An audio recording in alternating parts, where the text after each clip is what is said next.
Hey folks, welcome to another episode of the Home Builder Marketing and Growth Show. I'm your host, Jeff Schneider with Velocity 23. Today, I'm really looking forward to this conversation. We have Brent Bommes with us from RCT Built.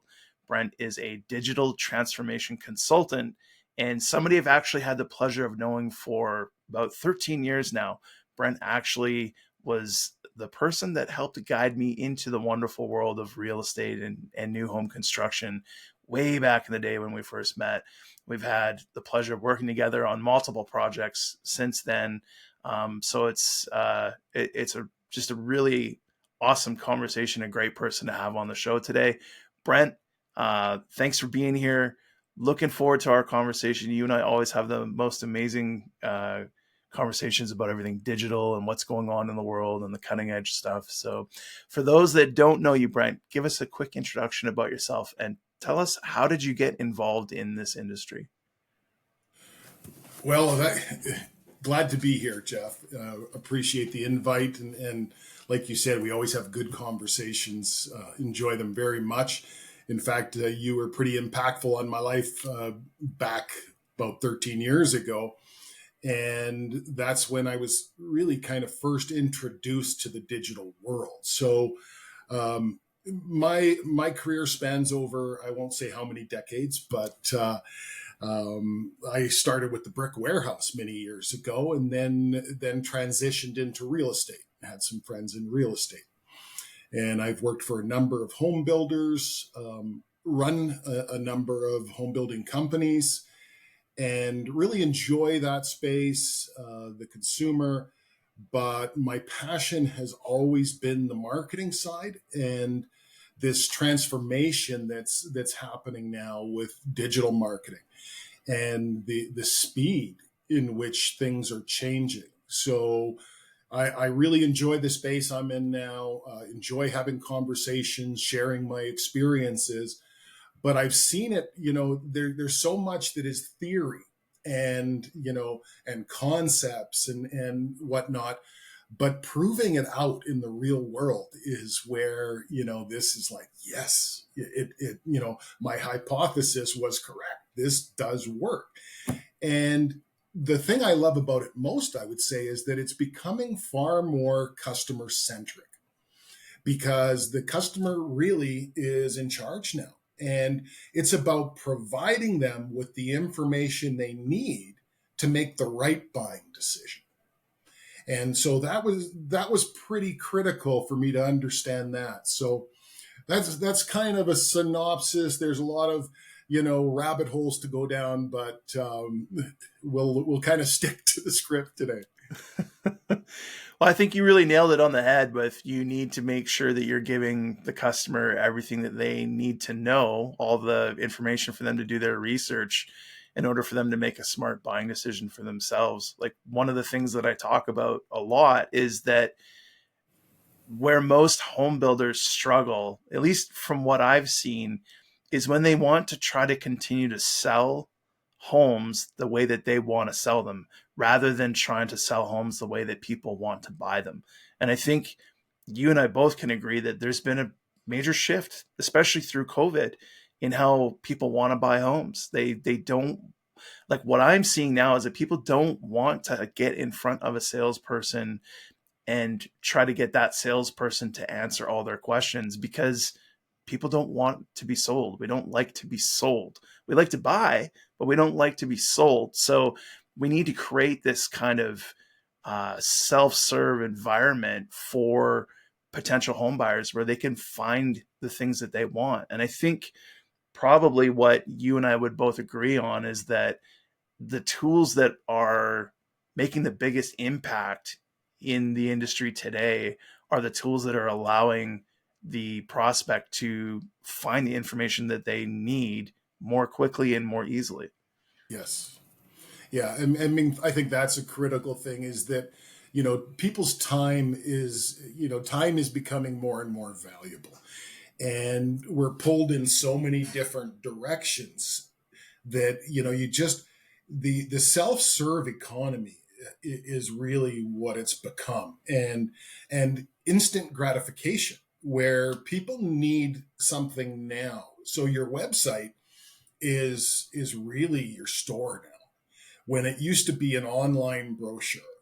And there's still some that have online brochures out there, but it's a different experience. So when I started, the internet was, oh, this is really cool.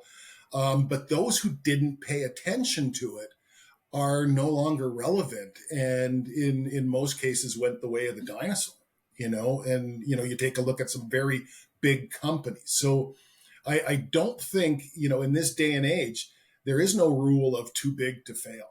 You have to stay on what is happening, and there's a fear of that, which I found is that people are afraid of, technophobia is the fastest increasing phobia out there, because people don't want to come across as ill-informed. So what they do is they avoid the topic. And, so we've at RCT Built, it's more of a consortium of, really top consultants that I talk to for the solutions. I'm looking at everything as, an ecosystem, and the digital ecosystem really doesn't perform any different than, the natural ecosystem.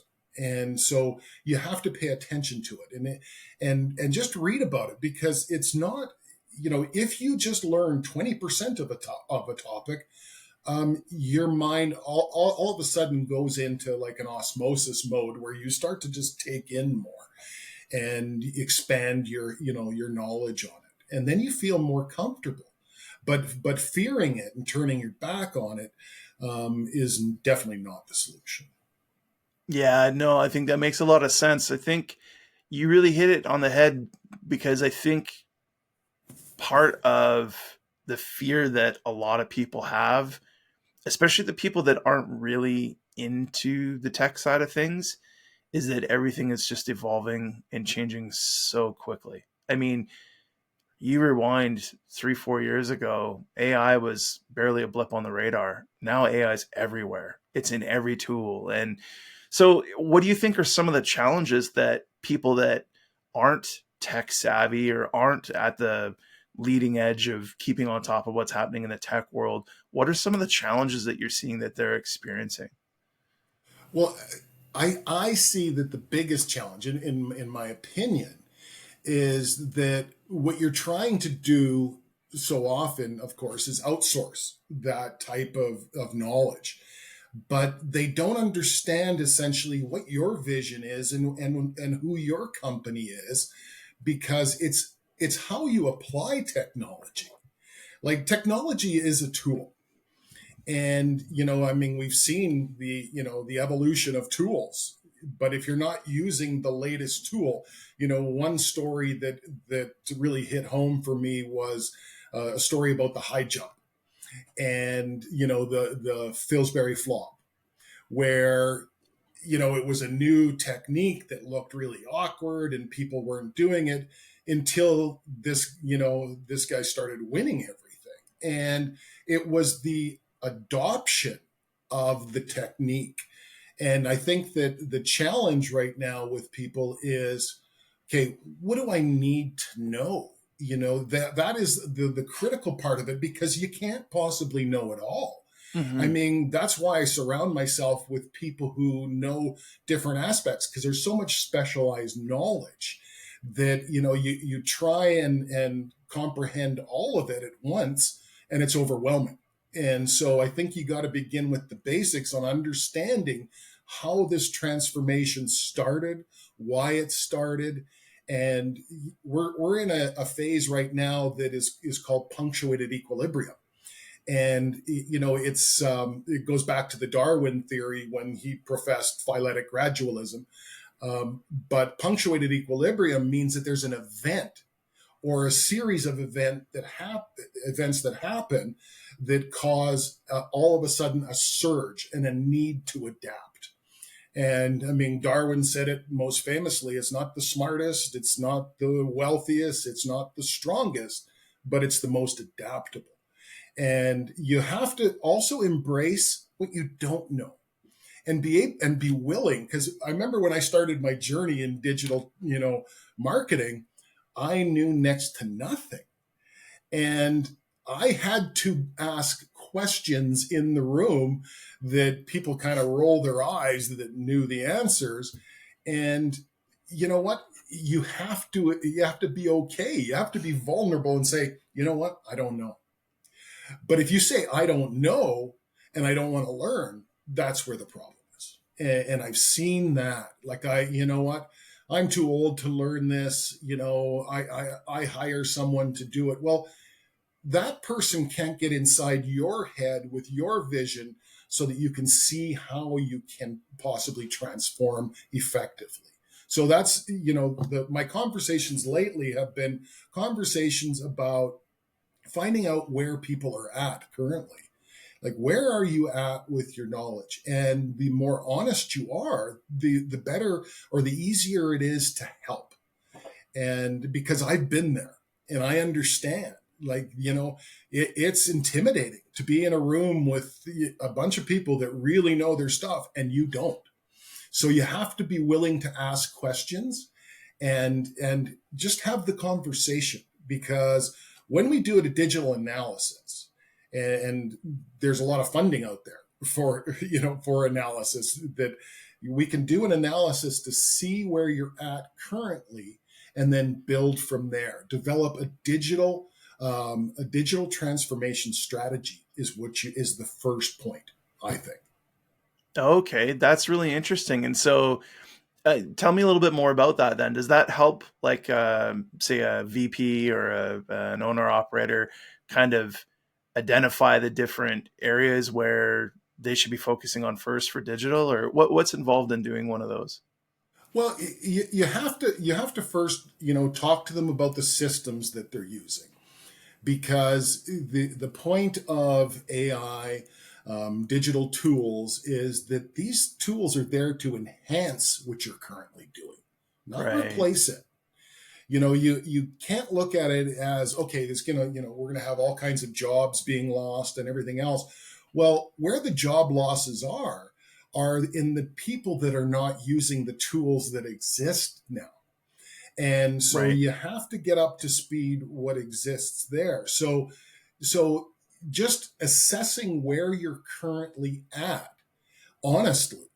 And because the exponential growth in innovation, I mean, even the diffusion of innovation is changing so dramatically that if you were a laggard in terms of adoption of technology before, you will be rendered obsolete.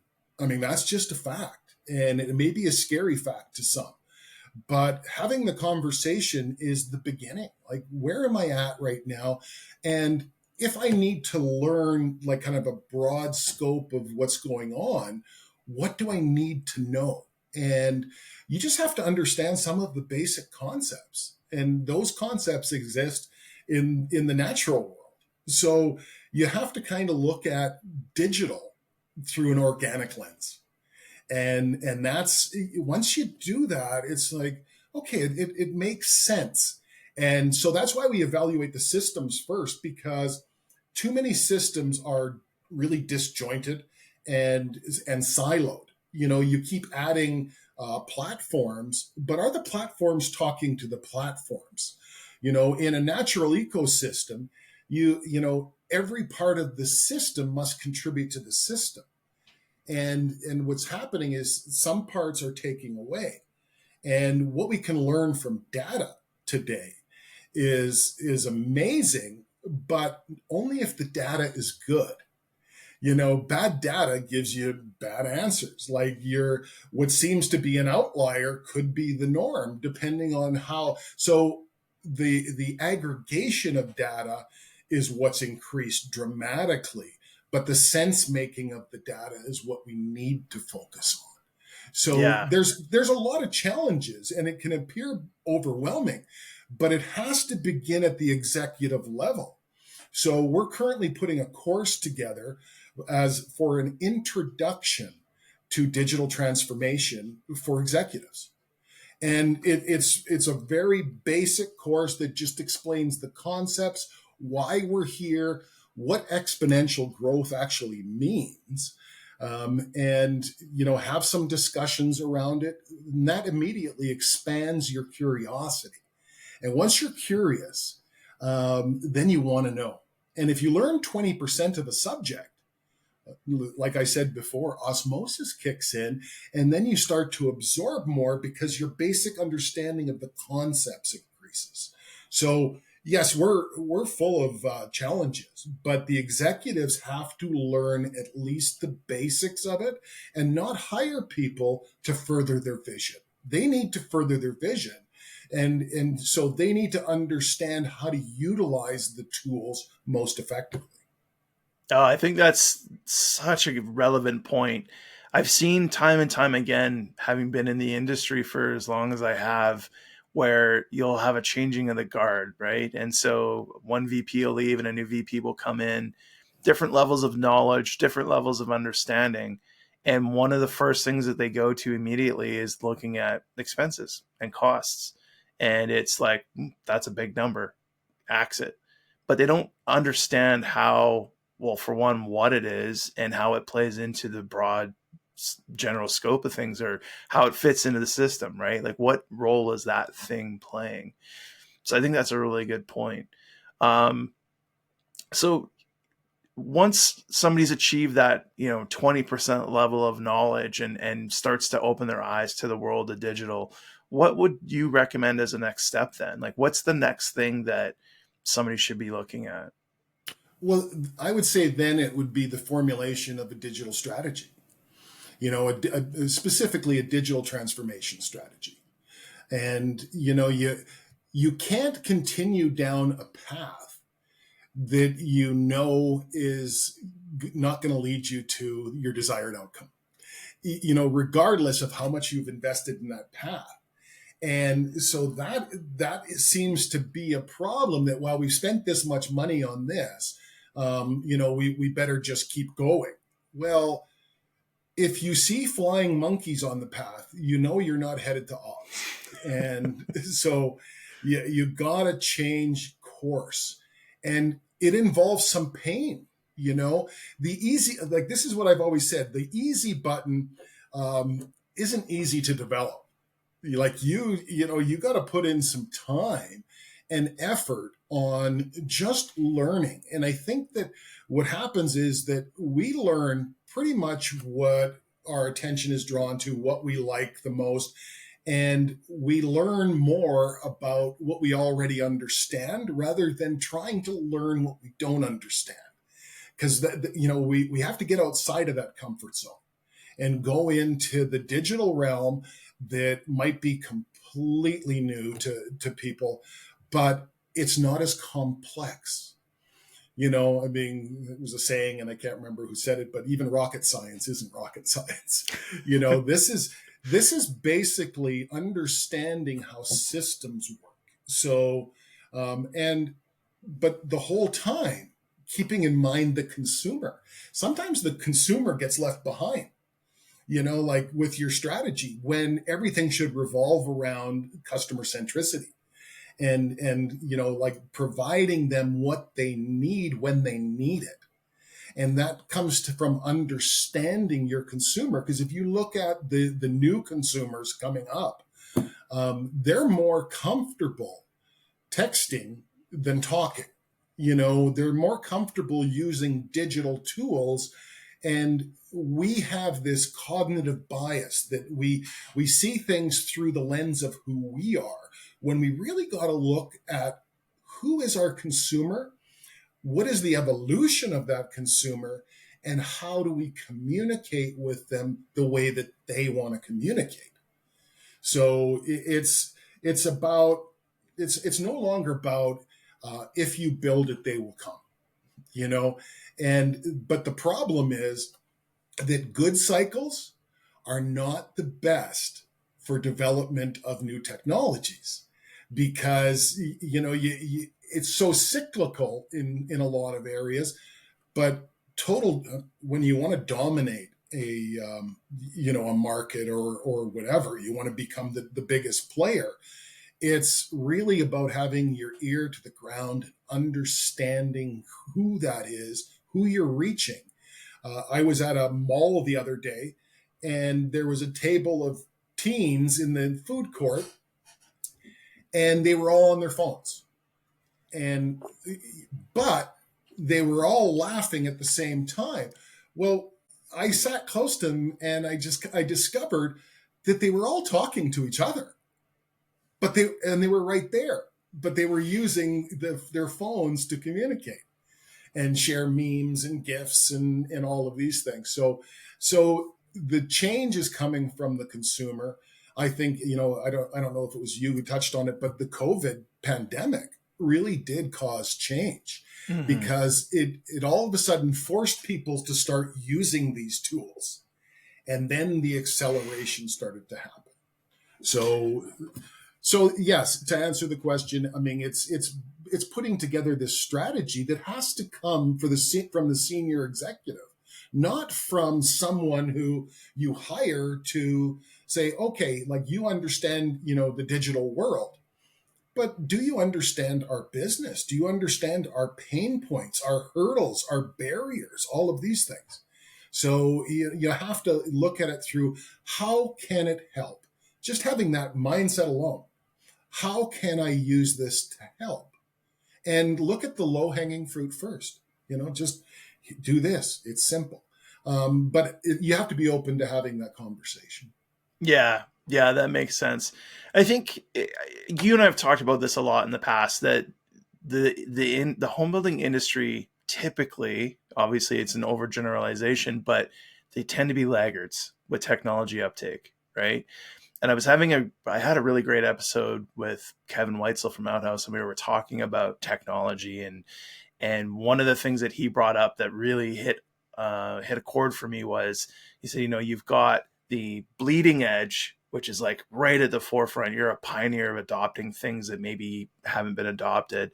But then you have the leading edge, and that's a little more comfortable. So you're not out there, cutting the path, but you're at the front of the line, right? And I think that that's a really smart place for home builders to be. But the question I wanted to ask you was, for, an executive or even a marketing team that is really excited about adopting new technology and new tools, from your experience in the industry, what have you seen as being some of the mistakes that happen? Like, what are some things that you would caution people or recommend they stop doing when it comes to, uptaking different technology and different tools and that kind of thing? Well, again, it comes to understanding the whole system.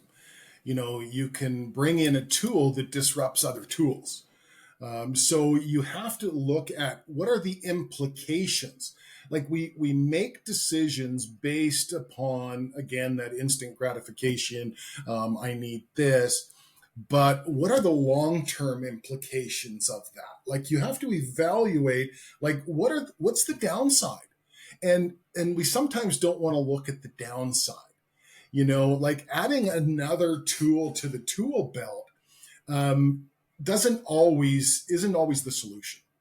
You have to say, okay, well, but that tool doesn't work well with this tool. And, so everyone's got to learn to play together. That's why the system is the first thing that you have to evaluate what you have before adding to the problem. If it's disconnected already and you add another platform that's not talking to other platforms, then you might have some issues with those tools working together, causing further problems. You might do something that causes an SEO problem, that, you're all of a sudden, your rankings for search just dropped because you did something that was off base. So it's great to be excited, but I would say test the tools first before using them, and look at who's using that tool. But does it actually solve the problem? Or is it just a cool thing that does some neat things? and it's exciting because it's cutting edge. Well, there are tools being created that don't solve the problems you're trying to solve. Like, you have to first look at, what are my barriers?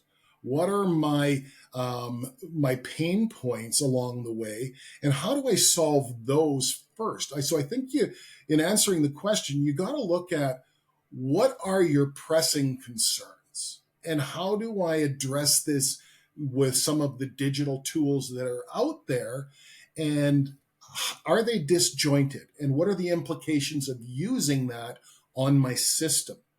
Because, I mean, if you take a natural system and, a natural ecosystem, and all of a sudden have an oil spill in it, well, it disrupts the entire system. And it's very similar to that digitally. Is you can put something in there that essentially disrupts the entire system and makes it even more disjointed. So the whole, the reality of everything is that everything has to work together. You and I talked about Ray Kurzweil, and he's talking about this symbiosis between the digital world and the natural world, and how it must be embraced and used for good. But we have to understand that systems are systems, and the concept of a system is the same in both digital and natural. So I would say, look at the implications of what you're trying to incorporate in your system. I love that, because I often use the analogy of, everybody has these aspirations of growth, right? And so what we need to do in order to achieve that growth is, we have to first of all look at, where are you today, and where is it that you want to go? And I often use the analogy of a car, right? Like, to get from here to there, you need a vehicle to do that. And what we commonly talk about is our growth engine. So you need to have an engine that drives that car. And I like to look at it as, all the different marketing tactics or all the different tools that you're using are all components of an engine. So if you look at a car engine as an example, you've got your fuel system, and you've got an air intake, and you've got a computer and everything that runs and operates that whole system. And in order for an engine to get output, everything has to work together in harmony, in synchronicity, right? And so if one little factor in that is off, it changes the output of that engine. And so I think it's really important, like, just to further what you're saying, is you have to take a look at this new component that you want to bolt onto this vehicle or bolt onto this engine. What's the purpose of it, first and foremost? And is it going to help that vehicle operate more efficiently or get additional output that's going to move you to that, growth goal or that destination that you want to reach? In a past life, I worked at a car parts store when I was in college. And we used to always laugh, because the guys that were driving like the Pontiac Sunfires and stuff like that would come in, and they'd want these gigantic, great big wings on their car. And we would all laugh, because it's like, that's going to slow your car down. And it looks stupid. But like, understanding, like, what is the purpose of this component or this tool or this piece of technology that you want to bolt onto the framework of the system, like, what's the purpose, and how is it going to help you get to your destination, right? Yeah, and it's a good analogy, because we also, how fast you want to get to the destination. So if you want to get there quicker, you have to make sure that everything's in sync with that engine, and that it has the capacity. We don't, like, I would say one of the issues in construction is capacities, and we're always struggling with capacities and taking over capacity, which blocks up, really the entire market. And then the deliverables to the consumer, sometimes the quality goes down, the time factor changes, all of these change at the detriment of, I would say, your reputation. And that's pretty critical. Like, it's, a customer, a happy customer doesn't often tell too many people. They just kind of expected a good experience. But an unhappy customer, I mean, those are the ones that tell, yeah, and that spreads very quickly, especially through social media nowadays. So yeah, I mean, the analogy of the engine is a great one. I like just looking at the RPMs. You don't want to blow your engine by adding something that's not going to work. So yeah, I Yeah, that's a appreciate really that. good point. So, in all your experience, Brent, obviously you've been in a number of different roles in the industry with a number of different companies. What is something along the lines of digital transformation or digital adoption for that matter that you see a lot of people trying to do that you've kind of unraveled the mystery of, or you've figured out a better way of doing it, or what did you learn along the way? What's a piece of advice that you could share with others that are kind of further behind in this path to digital transformation? Well, I think that's a good question, and the problem is that the ones that are further behind are playing catch up to something that's already irrelevant.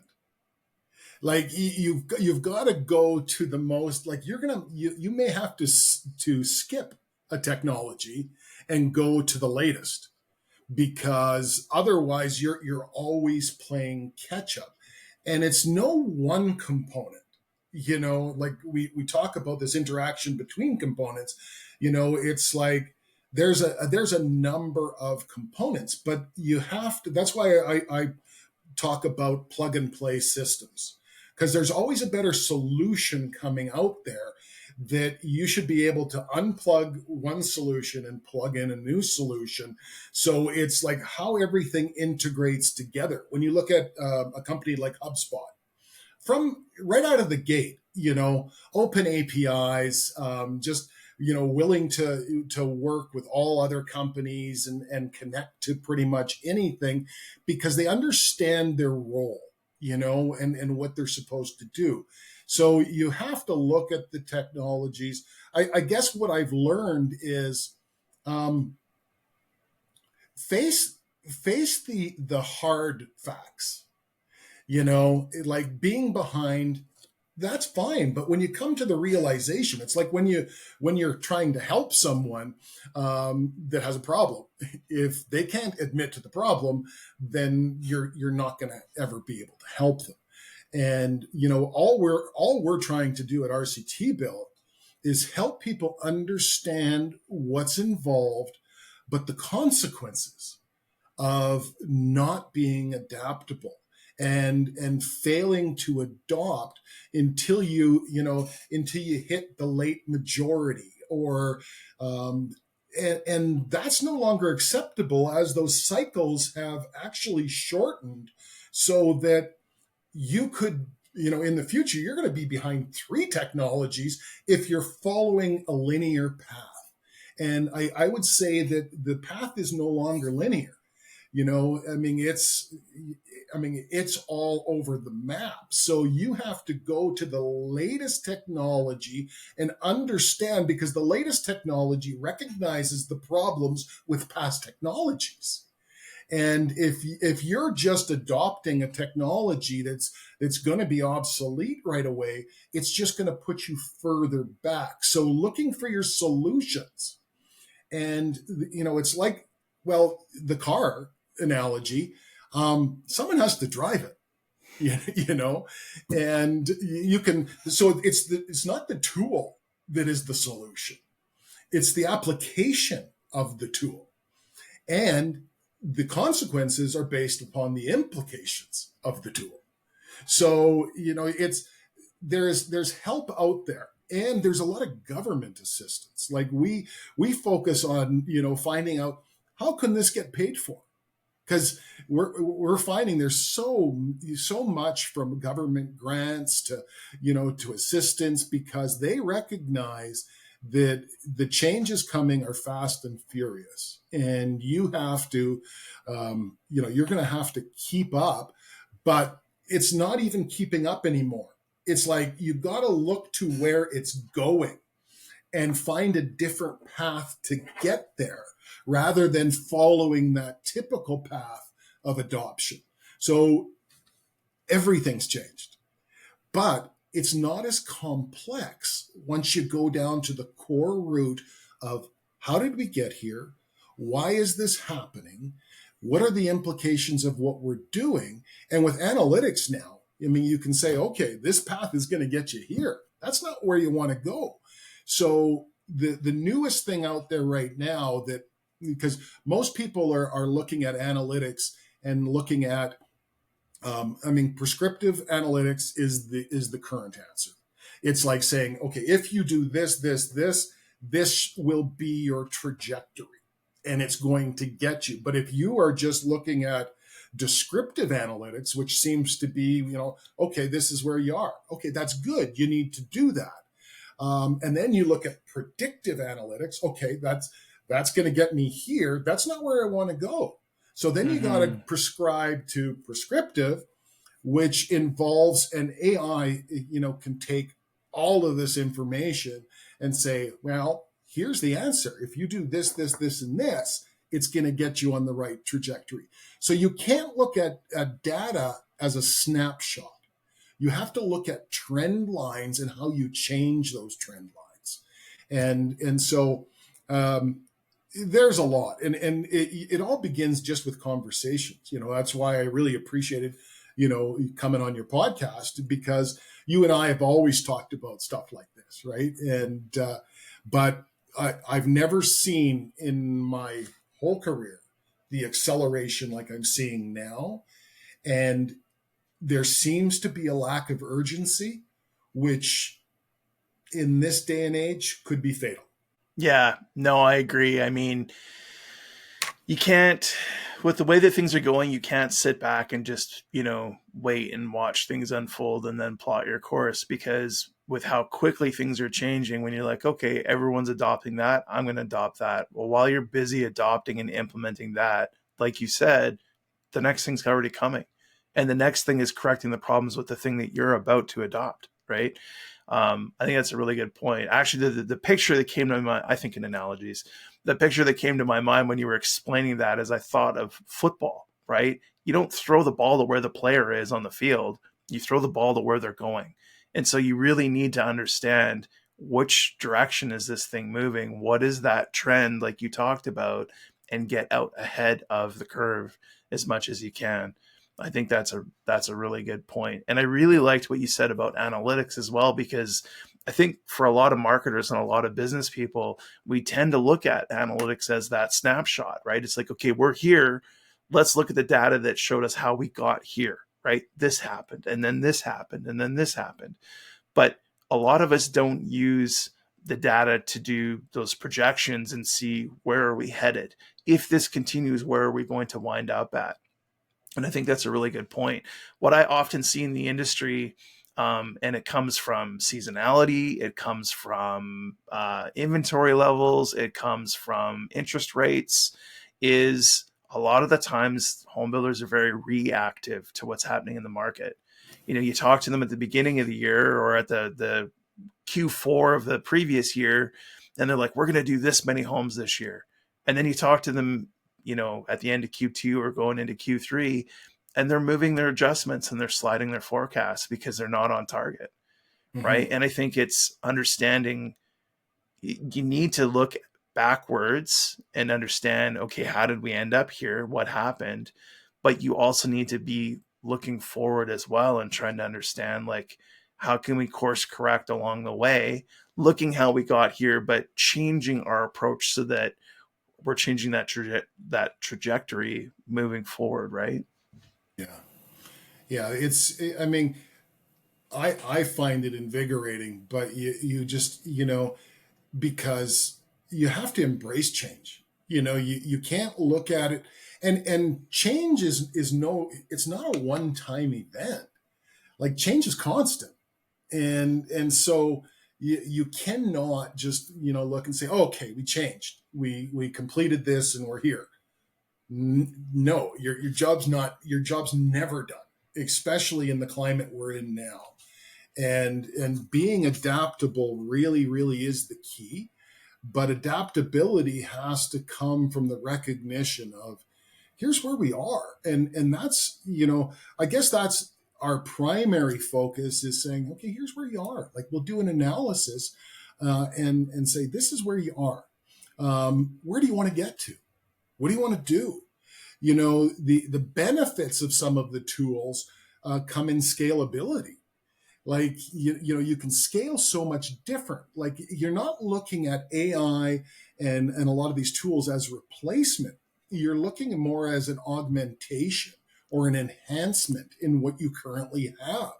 It's, I put it into, I talk about leverage, and it's leveraging technology, just with HubSpot, for example.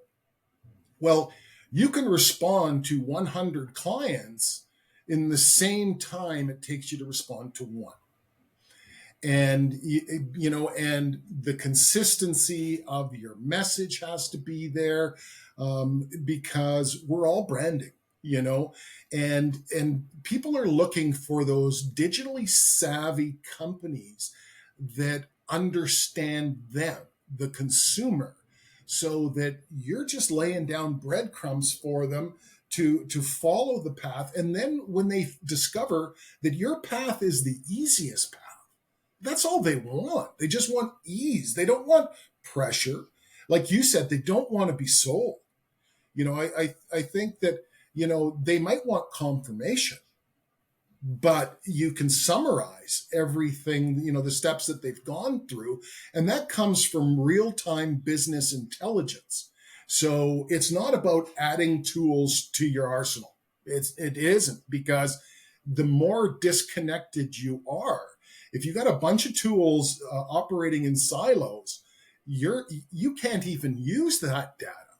And so, it's garbage in, garbage out. Like if you have high quality data, that's the first thing. One of the first things we looked at, at one of the builders is, what is the quality of our data? And how are people entering at the data points? And if there's variations in how they're entering, then it doesn't matter how much data you have if it's bad data. And so we focus on, like this synchronicity in systems, because systems need to work together. And you can't just add a tool because it's the latest and greatest thing if it doesn't work well. There's tools that don't play well in the sandbox, and it's understanding what your system will take and how it will work with the other components in your system. And if it doesn't work well, then that creates another problem or an obstacle because of the fact that there's a disconnect there. And so it's really looking at things systematically, having a plan. But you can't have a plan unless you know where you are. It's like you go to the mall and it says you are here. Well, you got to first know where you are before you're going to get to where you want to go. Yeah. And then you chart your course.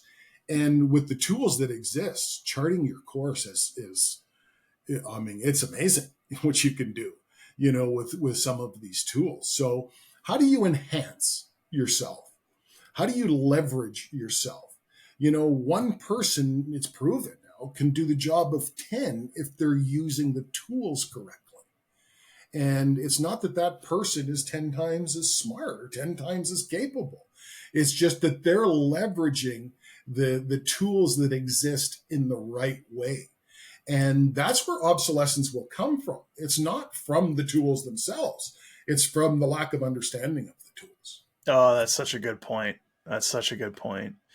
Yeah, and I just want to touch on something you said too, because it really resonates with me and I see it a lot. And that's the garbage in, garbage out, right? And talking about data. And I think one of the common mistakes I see a lot of the time is salespeople not entering data into the CRM system, and then management recognizing that but not mandating it, right? A really great example of that is demographic information. Like when we set up HubSpot for a home builder, we have a whole demographic section where that salesperson can start filling in things like age ranges and family status and that's, stage of life and children's age ranges and that sort of thing. And a lot of people that we talk to are like, well, why is that really important? And I said, well, it's not important to the salesperson, right? Like if that person, I mean, to some degree it is, because you have to sell them a home that's going to be the good fit for that family. But tracking and recording all that information in a CRM system probably isn't as valuable for them. But who it's really valuable for is the marketing team.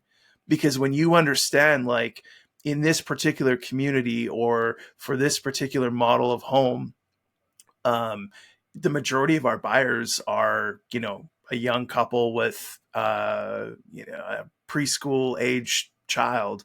Well, now you can adjust and change your marketing messaging to resonate with that buyer persona. When you know that 65 to 70% of the people that are buying in this community fall into that bucket, you modify your marketing and you modify your messaging to resonate and hit an emotional connection with those people.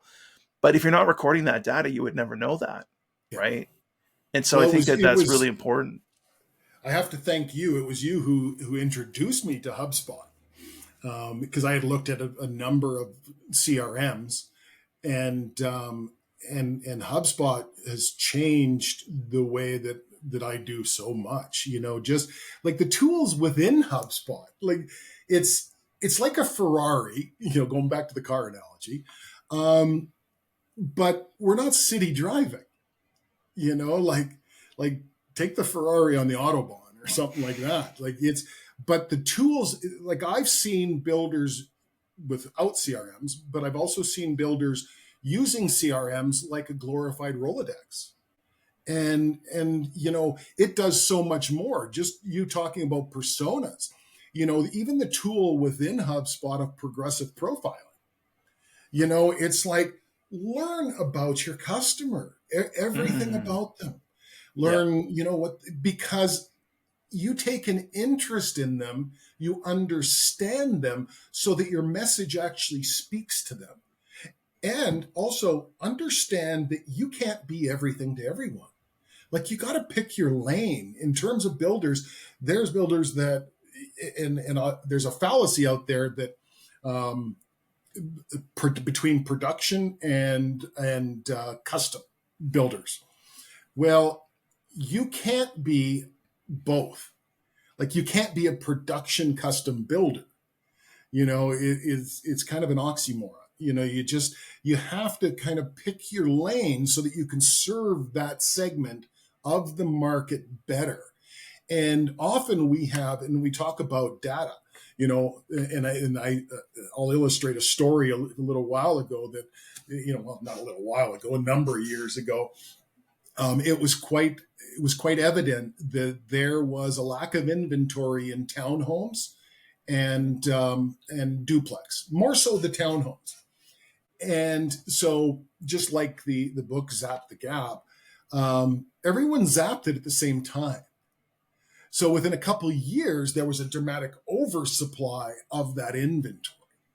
So it's not that you have to look at, everyone's going to be looking at overall data that comes from other sources and respond to that. You have to look at your own data and your own path and design your structure around what it is that you want to do, because it's not all encompassing. Like you have to figure out. That's why specialization has really taken off. That you have, because the I guess the knowledge base within those specializations, if someone has a passion for something specific, they'll further that than someone who has just an overarching concern of all of these different technologies.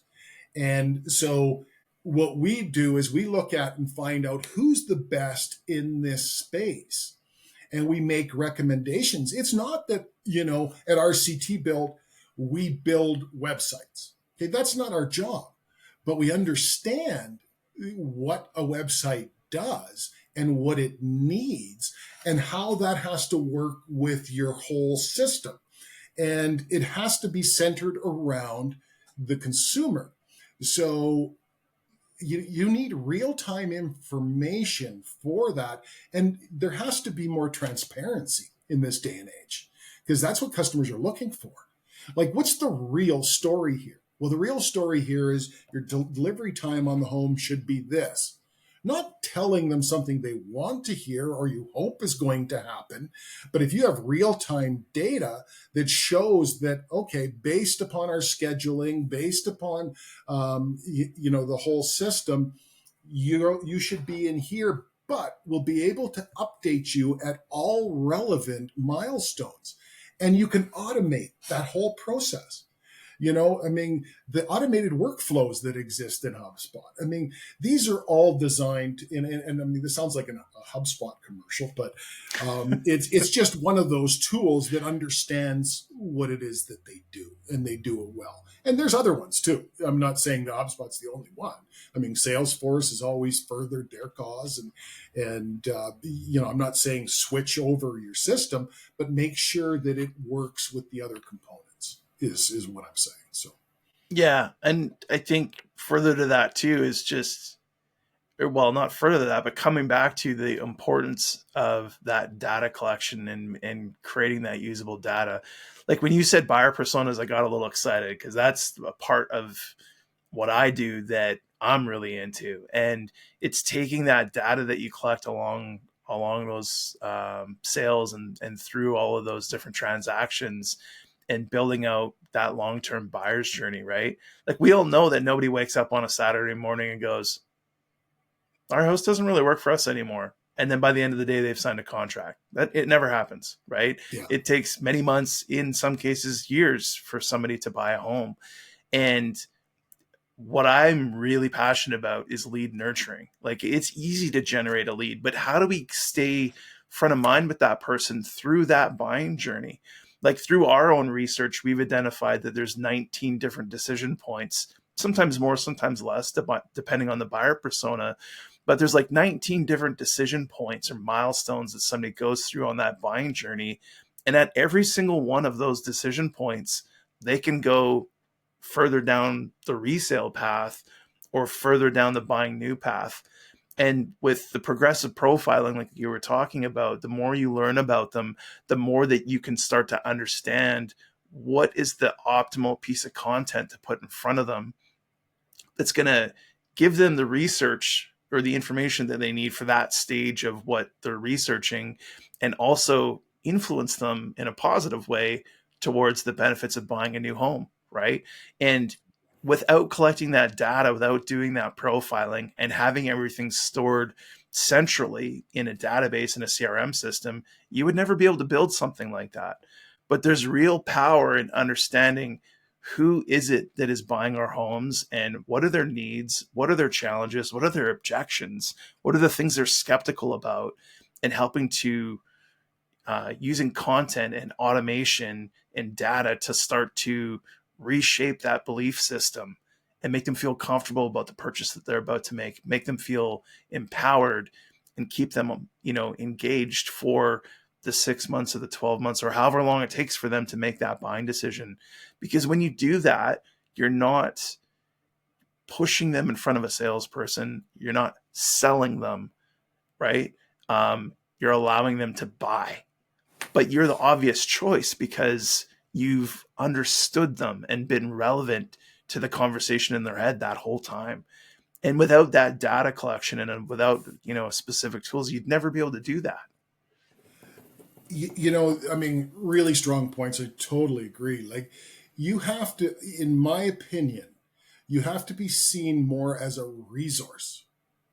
And when you're a resource, they keep coming back to you because you're always giving with no hook. It's like, here's the information, do with what you want, but understanding that most buying decisions start with pain, dissatisfaction first.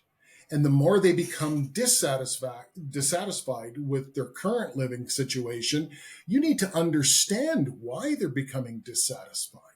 Because, it is an emotional buy too at the end of the day, but you can't sell them the wrong thing. Because Yeah. you can't get them excited about something that doesn't solve their needs. And you've got to first look at all of their needs. You got to solve the needs first, and then delve into the wants. Because, I mean, if you get some of the wants, but not all of the needs, you're doing them a disservice. And you have to look at it, from the consumer perspective, that if you believe that you're offering the right solution, and if they don't buy from you, you're doing them a disservice because you understand their needs better. And when you pay attention to them and you point this out in the content that you produce, it's like, oh, they get me. They really understand me. And that's what it's about. It's not about you, the builder, or like how much. I mean, yes, we are sales and profit motivated, but you're going to be more successful if you have happy, content people that buy your homes because you paid attention. Sometimes the best thing that you can do is say, we don't have the right solution for Yeah. And you're not trying to close them, which is, in my opinion, closing is a very negative vernacular. It's just, it's like that door's closed. And consumers feel that, it's like, what happens after I buy?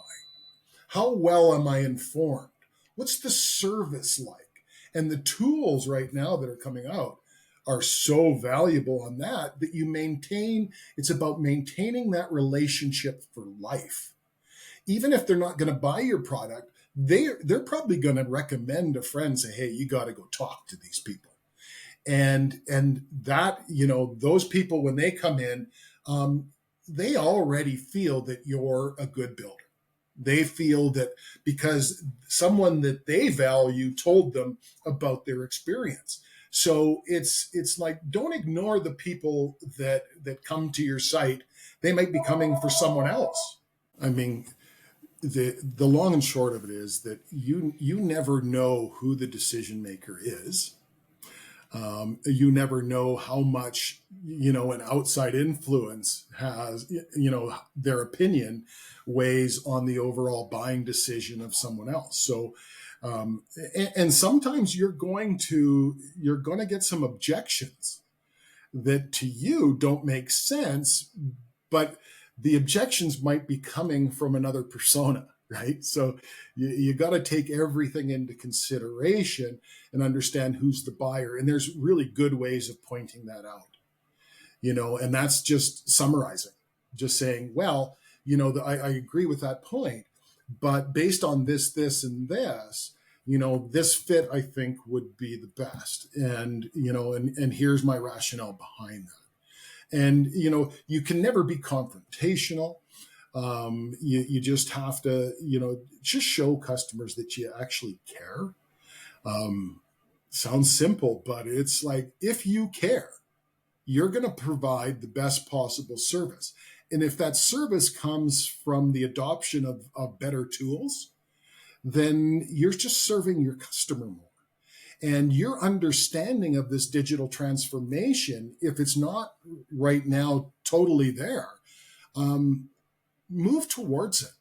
You'll find that it'll unfold and it's not as complex as you previously thought. Like, I had to go through a number of years of asking stupid questions. And the reality is there's no stupid questions. Like, if it's on your mind, you got to get it out there. And in the technology industry, we have this problem of speaking in acronyms all the time. And if you just actually say what it means, it's like, oh, okay, I can understand that. But, I mean, I don't understand API, and I don't understand CRM, and I don't understand CMS, and I don't, like, who are we talking to?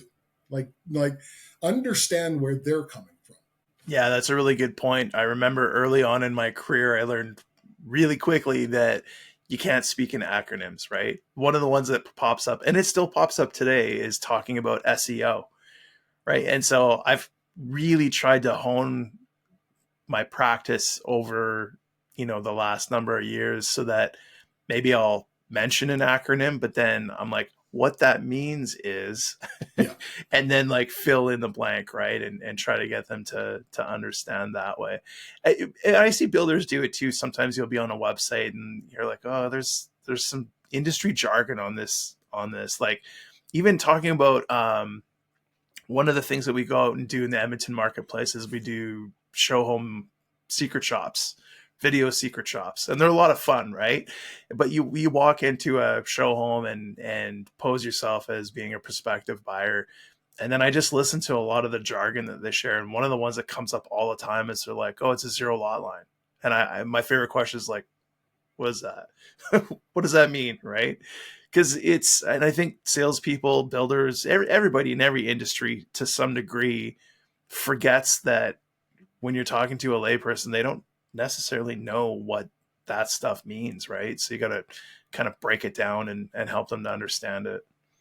Yeah, and it doesn't help. I mean, to the consumer, that sounds like a negative, word. But it really just, if you get into explaining that, what it means is that they're shifting the house over to the property line on one side, but the house beside it is shifted over to that property line. So you still have space between the units.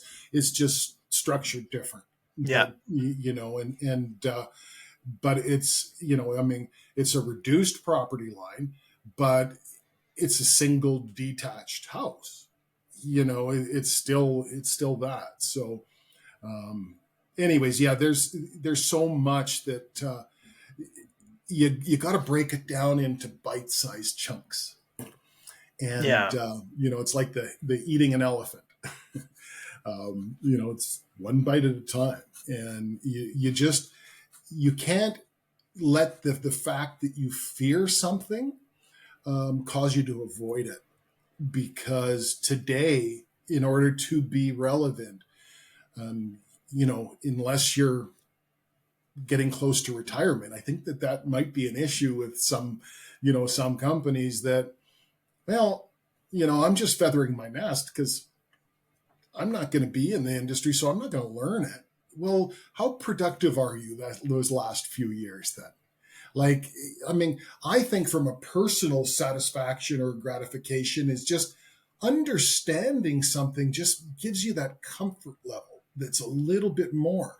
And it's not overwhelming. Just begin at the beginning. Don't try and jump into anything, and don't ever overestimate what you know. Because I got into some conversations on LinkedIn where I was out of my depth and struggled to keep up. And I realized, okay, I mean, it's like sometimes GPT, depending on the prompt, it's going to try and come up with an answer, even if that answer is not right. So you can't just formulate and just say, okay, this is my take on it, and not fully understand it. So it's life is an education, and we just have to want to learn. I think that's the biggest point, is you just got to start and say, I don't really understand that, and I think it's in my best interest to learn about it. Where do I begin? And I think that's where we come into play. Is let's start at the beginning. It begins with a conversation. I've had to adjust, I guess, my talking style, and talk more about augmentation and collaboration, and enhancing people's ability, rather than this kind of, we're all going to be replaced. That's scary. But it's not that you're not going to be replaced if you learn to use the new tools. And the new tools are coming out essentially daily. So Yeah. you can't just jump on tools as the solution. It's there's a chart that I saw a long time ago that has stuck with me, and it's and it begins. So it's mindset, skill set, tool set, and you have to first have the mindset to learn the skill set to be able to use the tool set. And I think that one of the biggest mistakes is that people jump to the tools as the solution. Oh yeah. And it's just the wrong way of thinking it. You have to first understand what they will do and why you need them and what's happened in our marketplace to make them so urgent. And the other thing is lack of urgency. Do not have a lack of urgency, because I mean, this is a wave. This is a tsunami, and you need to prepare. And the way to prepare is to get to higher ground, and higher ground is understanding. Yeah. Oh, And that's a great analogy. so we've just got to try and say, okay, geez, I don't know really anything about this. And I say, well, let's just talk about where you are now, what you're using, how that helps. And I can gain an understanding of where you're at and then make recommendations. And if you Mhm. want, I can help you with a digital transformation strategy, because you need a strategy. Because otherwise, it's like you can't just hire people to deal with things that you don't understand. If you're a senior executive, you need to have the basic grasp of the concepts and the philosophies that drive this change. And that's pretty critical. And I've seen people that just shy away from it. And the worst answer is, I don't really understand it, and I'm not really interested in learning it. Like that is, you are ensuring your obsolescence or your Yeah. irrelevance. And there's nothing worse than being completely irrelevant, especially if you have the best website and it's completely relevant, and then you do something that's completely contrary to it. Like the adept consumer is much, I wouldn't say higher educated, but they're more aware that they're capable of making decisions based upon information, as long as you're giving them information that is at the place that they're at.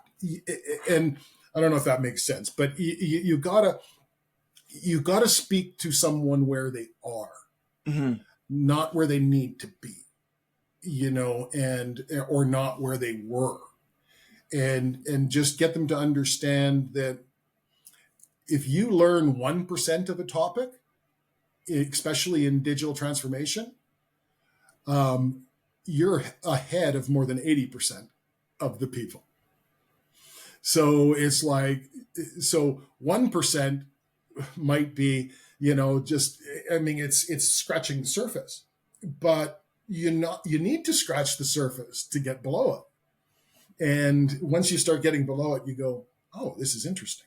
And once you take an interest in it, then you know what, the journey's begun, and Yeah. it's a journey. So, and it's a fun journey.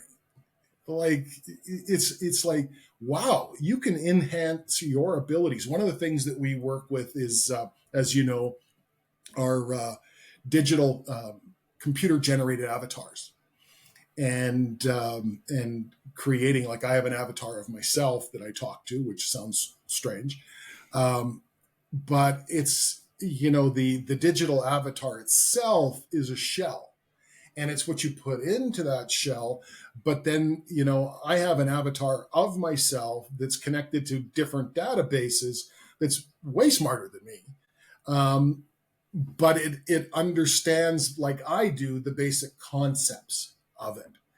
And from that place, it can formulate, so much. So you can help yourself by leveraging these technologies and enhancing the people that you have. If you've got great people, augment them, enhance their abilities, because then they have more time to think. Yeah. It's like so much of our time is spent in doing tasks that, they're important. I'm not like doing the tasks, but what if you didn't have to do the task?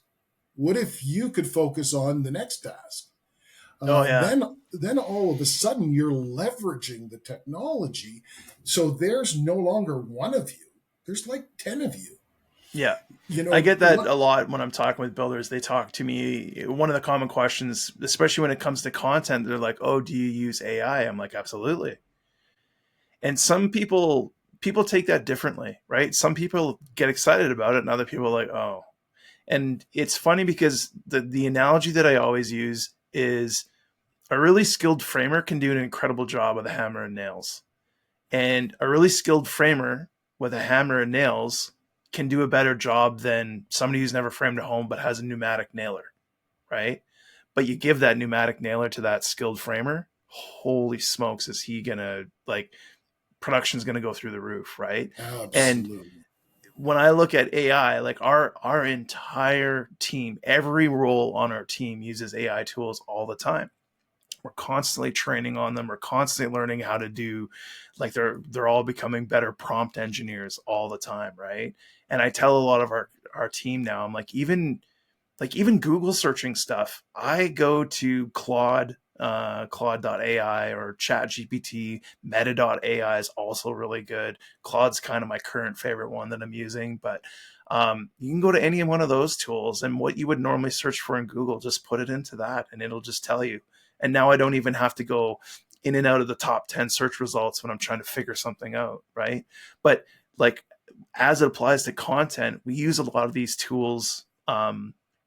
Jasper.ai is the one tool that we really love because it has all those programmable knowledge snippets and database sets where you can put in like information about the builder and where they build and what models they have and what their ideal customers look like. And we spend a lot of time programming this AI tool to really have an in-depth knowledge of the client that we're working with, so that when we have to create blog content, it's speaking from a point of knowledge of their business and who they're trying to attract and sell to, Yeah. right? But using a tool like that for our writing team, it allows us to get that messy first draft done in lightning speed, so that we can then spend more time practicing the craft of copywriting and actually, massaging that article to really just sing beautifully and really deliver that message clearly. So a lot of people, I think, when it comes to, especially when it comes to content, they're like, well, I don't need to have somebody on my team that does content, or I don't need to work with an agency to create content. I can just dump it all into Chat GPT and hit the button and then just copy it onto my website. And what we're actually seeing now with that is, Neil Patel was talking about this just a little while ago, is that Google search rankings are starting to be able to pick up the subtle patterns in AI content, and they are ranking that down now. So search engine optimization or search engine rankings are starting to slip if you've got a lot of just like spit out AI content on your website. But the point that I was trying to make in all that, and it was just to kind of further what you were saying, like when you give somebody on your team who's a really good team member an even more powerful tool and they understand how to leverage that tool, their output and what they're capable of goes through the roof, right? Does. Yeah. And then that's what people need to understand is that, I mean, you can enhance your already great abilities so that you have more time to spend. I mean, robotic process automation has been around for a long time, and I mean, it's more of a buzzword for automated workflows, right? But it simplifies things, and the customer at the end of the day gets communicated to. Like the biggest complaint that customers have, bar one, is lack of communication. And so communication really is key. But like you're talking about content, AI doesn't always get the context right, and that's got to come from you. Like, how do you want to speak? And you touched on prompt engineering. There's now certification programs in prompt engineering. It's really an interesting field because, like, I don't mind that people use AI to produce documents as long as they're relevant, and because the ideas have to come from you and the questions have to come from you. Like, you're asking the questions. So how intelligently are you asking the questions? Like, what context? Because I've done prompts that are 2 pages long, of a prompt, so that I can get specific content, and then I'll look and adjust it and make some changes to it. So, it's a question of the context in which it's used. What was relevant in a lot of cases is still relevant, but you got to kind of pick out those. It's like that communication is always going to be relevant. But a lot of times the consumer doesn't necessarily care where it comes from, just as long as they're in the know. Yeah. Like, so that's where AI bots, which I love, because an AI bot can talk to someone and have all the relevant information if it's connected to the right data. But if it's connected to the wrong data, it's going to tell you stuff that's fictitious. Yeah. I mean, if you download into AI all of this information that is completely based on, say, a conspiracy theory, it's going to validate that. It's going to create something based upon the prompts. So can you trust everything you read and hear? And no. But when you're connected to a database that's accurate, you will never deceive or lie to someone. You'll give them, as long as you're open to the transparency. See, sometimes we try and hide the fact that, oh gosh, I don't want to tell them the real story, because then they'll get mad. And at the end of the day, when they are mad, they say, if you would have just told me the real story. Like, let's actually care about them, because there's so much preparation. Buying a home is the biggest decision that the majority of us will make. And it's an investment. It's got to be, you want quality, you want fairness. But when you ask a customer, what's your number one thing, it's not price. It's because if you want, bare bones price, well, I can get you this house, but that won't include the carpet or the cabinets. Because you can actually buy houses that are finished to just a certain point. And then it comes to sweat equity, which opens another can of worms. But the point is that if you care about the consumer, you're going to provide them accurate information.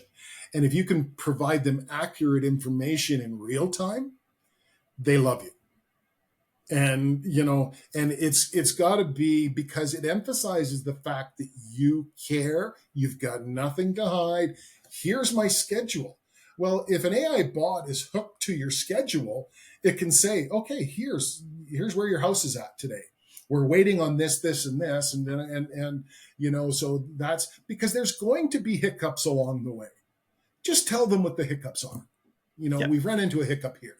Scheduling systems, that's one of the things we're working on right now, is scheduling systems, because when one person does not comply with the schedule, it affects everyone after them.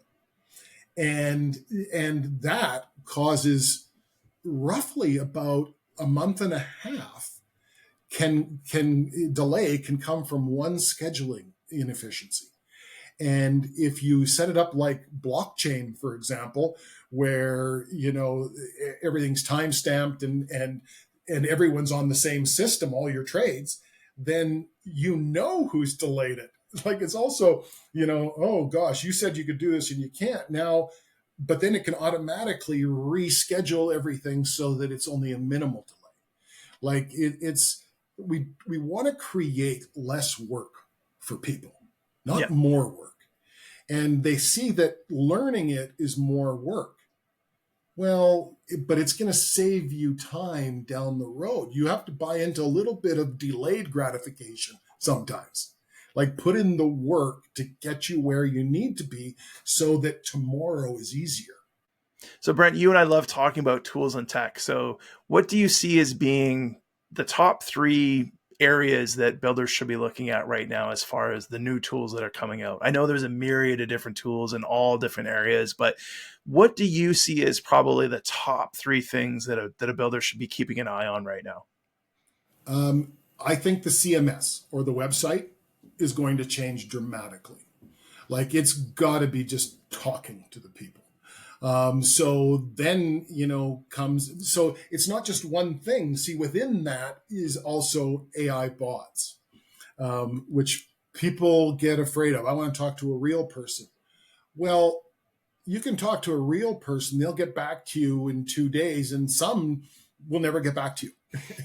But if you can talk real time and explain why this is relevant information, so I think that the use of those tools, integrations, you need to make sure that what you're using is integratable with the other components of your system. Otherwise, you can never have an ecosystem. So there's a lot of components, but the components have to be plug and play. And it begins with your CMS or your website. But, CRMs, if you're not using a CRM currently, you need to be. But you need to know how well that syncs up with the rest of your system and how accurate your data is. There's a lot of data tools that I'd recommend. One is Sisense, one is Tableau. That give you data visualizations that really help you to see, because I no longer see numbers, I see trends. And the thing to understand is if you see the trend of where you're going, you can adjust that trend or trajectory to where you want to go. And so AI infused prescriptive analytics, big tool. But you need to have strong data architects that understand, because you first have to clean your data and understand, because data is going to tell you, it's the crystal ball, but not only that, it's a time machine because you can actually change where you're going. Now you can change your future. And wrapping your head around that is it's interesting, Yeah. but having the conversations, the first thing you need to do is discover where you are. Like honestly look at where you are, and then from there build a plan. Yeah. Because irrelevance is happening fast. Like when you look at the trajectory of innovation. So I don't know if you can catch my hand here. It was kind of going like this, and now it's going like this, and now it's going like this. It's going straight up. What does that mean? Does that mean the technological singularity is near? That can be a good thing as long as there's symbiosis between the digital and the natural. And by embracing it and saying, it's like the cat is out of the bag. It's here, and you have to just try and understand the benefits of it and talk about the benefits of it. Don't focus on the fears of it, because the fears will push you away saying, ooh, I'm not comfortable in this space. Well, you know what? We always learn through discomfort, and discomfort is facing the brutal facts. Like the brutal facts are this. Once you do that, it's like, oh, okay, it's not as bad as I thought it was. In fact, I should slow my adoption of this and move right over to this, because by the time I'm up to speed on this adoption, it's going to be irrelevant anyways. So it's that's a good point. I think the biggest thing, Jeff, is education. And a lot of it's self-education, whether it's watching YouTube videos or podcasts. A lot of great podcasts out there, that really provide specific information on what you want to learn, and they're helpful. So, but having that's why I'm working on right now a course on Introduction to Digital Transformation. It deals with, how did we get here? Where were we? We're here. Where's it going? And how do I get to where it's going? And how do I align myself with this transformation? So you got to begin there, and it's a basic understanding. Like, just talk about concepts, talk about the reasons for it, not just don't talk about the tools. Like, what does that tool do, and how will it interact with what you currently have? Yeah, I think too few people look at the implications of things, and like, the future is here now. And it's in the implication of current events. It's like, Yeah. you just got to extrapolate that out to say, okay, what's the story here? And how does this unfold? And how do I embrace it, be part of it, and use this, augmentation and these tools to make us better, but better for who? Better for the consumer, better for the customer. Like, Well, you and if gotta you make it better for the consumer, better for the customer, ultimately you as the business wins, right? Like, if you think about, absolutely, HubSpot talks about the growth flywheel all the time. And when you truly understand the growth flywheel, what you come to realize is that your happy clients, the customers that you have delighted, are the ones that become an evangelist for your business. They're the easiest one to get reviews from. They're the easiest ones to get testimonials from. And those are the ones when people are like, because everyone loves to show off their new home, right? What's one of the first things we do when we're moved into a new home and we're settled in and we're all unpacked? We have a housewarming party, right? Or we invite our friends and family over to our house. So what was it? Who built your home? Oh, it was such and such builders. What was that experience like? It was amazing. Like, it was such a great experience. I knew every step of the way what was coming, and they'll rant and rave about it. And then if the builder has a referral program on top of that, where you're like, hey, you know what? You let absolutely. someone know, and if they come and buy a home from us, we'll kick you back a couple $1,000s. Like, that in turn increases the momentum of that flywheel. And those evangelists attract more strangers for you. And from a marketing perspective, that is the ultimate form of marketing, but it's not something that us as marketers can purchase, Yeah. right? We can't purchase that. We have to create an experience that results in that, which I think is a part that a lot of marketers sometimes overlook. We want that, but we don't know how to connect the dots to achieve that, right?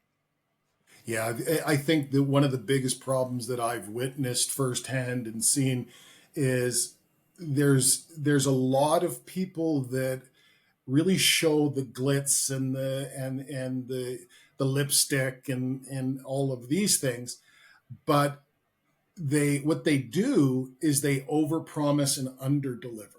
And I think it's got to be exact opposite. Like, you've got to underpromise and overdeliver. Like, exceed people's expectations. Like, you need to wow your customers. And you do that by speaking their language, by Yeah. understanding who they are, by taking an interest that you're listening to them. And you listen through gathering information about them, like we talked about, through, like, getting all of this information into a database. So, because you talk about the housewarming, well, who's coming to that housewarming? Friends. Well, friends are like them, and friends, want to be closer together with friends. So there's so much opportunity from a positive experience, but a negative experience, like, if it's just about, okay, the market's really good, let's take as much as we can, without considering your capacities. Like, this happens all the time, and it gives a lot of people a bad reputation. So really be realistic. The problem that a lot of people think is, well, if I'm realistic, then they won't buy from me. I don't understand that, that thought process, but that's an actual thought out there that, well, I don't want to tell them the truth, because why would they ever buy if they know that I'm going to be like at least 6 months past what I said I'm going to be. So Yeah, there's I'm gonna spin that, as long as I can, until saying, oh, geez, I was misinformed. And then you throw someone else from your team under the bus, Yeah. you And know, and that has such a far greater negative impact on your business than it does to just, eat some crow and say, hey, you know what? We've had an unfortunate, scheduling issue, and this is what we're looking at now, yeah. or You, whatever it I know happens to be. I know you've talked about this a lot. Givers get, and it's about like, constantly giving. You tap into the rule of reciprocation for one. That if you're actually giving without an expectation, like that's why I say if you can set up your website as a resource for information. What do I need to know about the legal aspects? What do I need to know about these? Like your FAQ section, frequently asked question section, should be automated, in my opinion, with a real-time bot that actually has all that programmed in, because people would rather talk to people, even if it's not a real person. It still gives that comfort that they're listening, because we're taking that information, transcribing it, and putting it right into your CRM. If you look at technology too, some of the biggest trends that are coming along are convenience factors. Like, I don't want to read it. I would rather watch it, or I would rather somebody read it to me, right? Like, what can we do to save time and make things more convenient? And I think that is an area where a lot of builders should be focusing on as well. Like you were saying with the FAQ section, if I had a bot that I could just like send a voice command to and it'd be like, tell me about the build process, summarize the build process. What are the milestones and how long does it take? Or, for that customer that's already purchased a home, where's my home at today? Oh, well, this is what's currently going on. This and this is on order. And, this next step of the process is scheduled for Tuesday, right? Yeah. Like, so powerful. One of your future shows should be inviting one of these bots to your podcast. And, like whether it's a service assistant, like these are all assistants. And the at the end of the day, this is why I like the replication factor is the real person who is that, that service person. When you do have a face-to-face, it's the same person. And it's that person who's helped write the algorithms for that person. I mean, this is delving again down a different rabbit hole, but it's like you have to be minimal an early adopter. Yeah. But ideally an innovator, because if you wait for things to be tried, tested, proven, off the shelf, you're going to miss the boat. Like it's got to, and there is no one size fits all solution. It depends on who you are as a builder. Like, who are you trying to be, and what are you currently working with that we can enhance? Not, it's not about an about phase. Like a lot of these builders have built up great reputations. There's a lot of great builders out there. And then there's a lot of copycats, and then there's a lot of people that are just about the demand, and it's about the consumer. It's about maintaining customers for life. It's like after sales service can be so much better. Oh, yeah. And Yeah. and I think that's an area that needs improvement for sure. Yeah. But, Yeah. I'd agree with you there. yeah. Brent, we have covered a massive amount of information around digital transformation today. I've really enjoyed this. Thank you so much for sharing so much knowledge that you've acquired over the years, and sharing with us where you are now going down this new path. For those people that want to reach out to you so that you can help them with their why and help give them a starting point in this journey of digital transformation, what are the best ways for people to reach you, Brent? Well, I mean, you know what? Funny enough, LinkedIn is actually a good place for me. I'm quite comfortable there. Had a lot of discussions, learned a lot, through my interactions on LinkedIn. But even just going to rctbuilt.com, people can register, and when they register, they become part of, a subscription of what I produce as far as content. I haven't produced too much because I've been working on a couple of tools we're developing, but they can reach me through there, where we can interact, and I can send them my direct emails and things like that. So either my website or LinkedIn. Awesome. And I like connecting with people on LinkedIn. It depends on your intentions. If it's collaboration, beautiful. If it's to sell me something, not so great. I think we're all kind of feeling that way. Yeah.